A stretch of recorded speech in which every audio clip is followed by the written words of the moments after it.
Many people who face careless driving charges never imagined they'd be in that position. It's often a split-second mistake, one distraction, and suddenly someone is injured. This can lead to criminal charges even if nobody is injured. I'll help you understand what you can do if you're charged and how to protect yourself.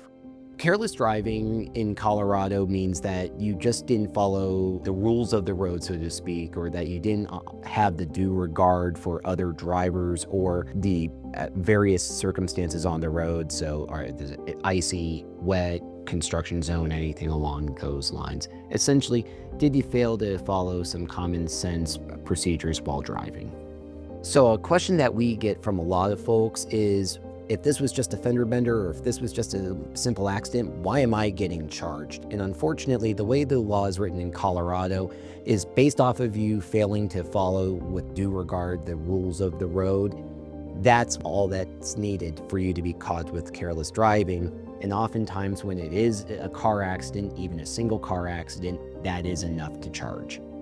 There's simple careless driving in Colorado. There's two other forms of careless driving causing injury and careless driving causing death.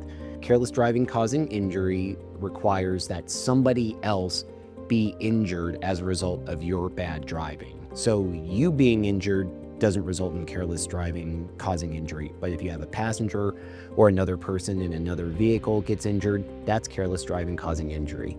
Careless driving causing death, obviously, is what happens if somebody passes away as a result of your alleged bad driving. So if somebody is convicted of careless driving or careless driving causing injury, it's 4 points on your license in Colorado. It's a fine of up to $300 and you could be placed on probation or have up to 90 days jail placed against you. If you're convicted of careless driving causing death, that's a 12-point offense against your driver's license, which will cause a revocation. It's a larger fine, potential probation, and a potential larger jail sentence as well. Nobody in Colorado has to just accept a charge, and it's always in your best interest to at least be upfront and fight for this case. Even if you end up pleading guilty or if there is a conviction in the end, you want to defend yourself upfront. So what are some of the defenses that can be there? One, that it wasn't your bad driving. So for instance, let's say you stopped at a stop sign or you had to suddenly stop and the person smacked you from behind. That's their bad driving. That's not your bad driving. In addition, you can say that you were following the rules of the road, that you were just being as careful of a driver as possible. And sometimes accidents do happen, and accidents don't always cause careless driving. Careless driving is a result of failing to follow the rules of the road. And unfortunately, as we live in Colorado, when it's a snowy season or we have a sudden rainstorm, you can do all that you can and it's still not enough to avoid an accident.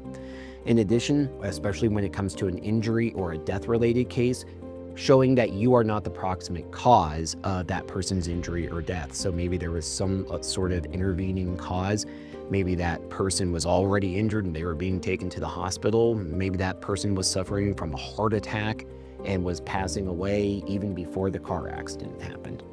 So following an accident, especially if somebody is injured, first, you want to make sure that you are contacting the police. Even if you don't want to make a statement to the police about what happened, you can cause additional issues for yourself if you leave the scene of an accident without calling the police. Following that, you'll want to talk to an attorney, especially if you've been cited, because they're going to be the ones who can walk you through the process of making sure that your license is kept in good standing and that they're getting you the best deal and the best outcome. So in situations, especially when somebody is injured in a car accident, the natural reaction is to apologize or accept fault even if it's not your fault because you feel bad about the other side. You don't want to do that even if it makes you seem a little bit heartless at that time. You don't want to make a statement. Make sure that 911 obviously gets called and that an injured party or somebody who is seriously injured is getting the medical treatment that they need, but you are allowed to decline to make a statement to the police. If you're charged with careless driving causing injury, or careless driving causing death, it's important to talk to an attorney. The sooner you can get legal help, the more we can do. Reach out to our team for a confidential case assessment.